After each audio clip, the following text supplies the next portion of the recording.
Hey everyone, and welcome back. So we are in the typography system page over here in our file and our resource.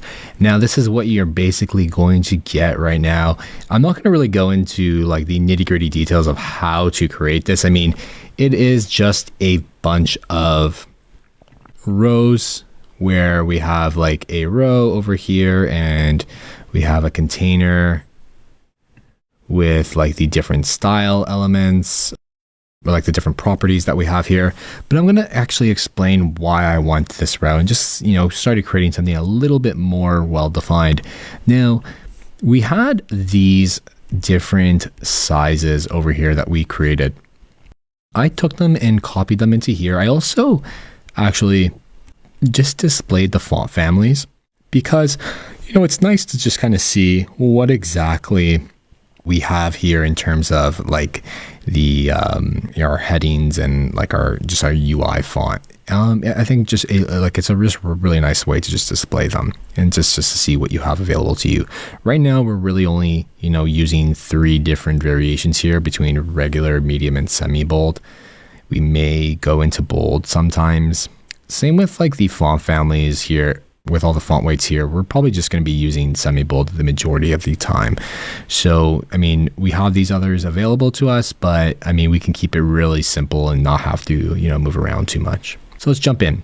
So with the headings, like I said, I had the 40, 32, 24, 18, and the 14. We can even go even lower to 12, but I don't think I'll ever use it at 12. At that point, I'll probably just use our UI fonts because it's just a little bit more legible and readable at that size. Now I've specified the different types of properties on every single one of these things, whether it's a heading, label, or body element. So I have a name. So I just came up with a name like an H1, very semantic, just in line with code. You don't need to do that just yet. I like to do it just to give you a sense of like what we're working towards.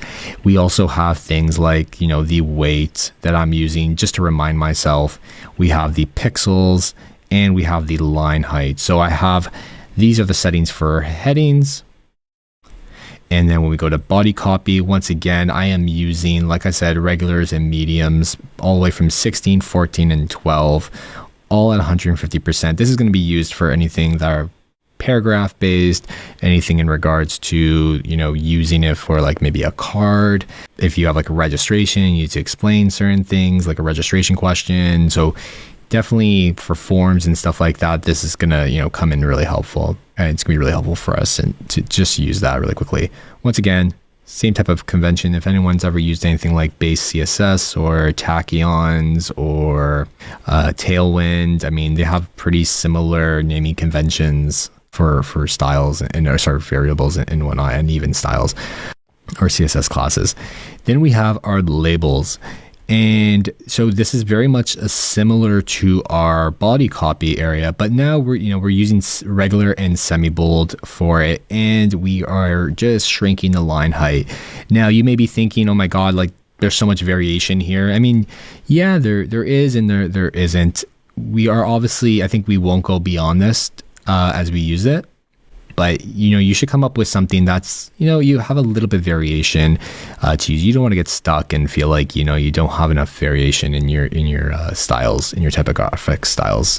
And you just want to have the right style used for a certain scenario. So if I'm using this for like a button label or, form stuff, that's what I'm going to use. I'm going to use these labels. Anything in regards to, copies of text, descriptions, reviews, all that kind of stuff, that's going to go with a body. And anything that is generally a heading, I'm going to come to this area.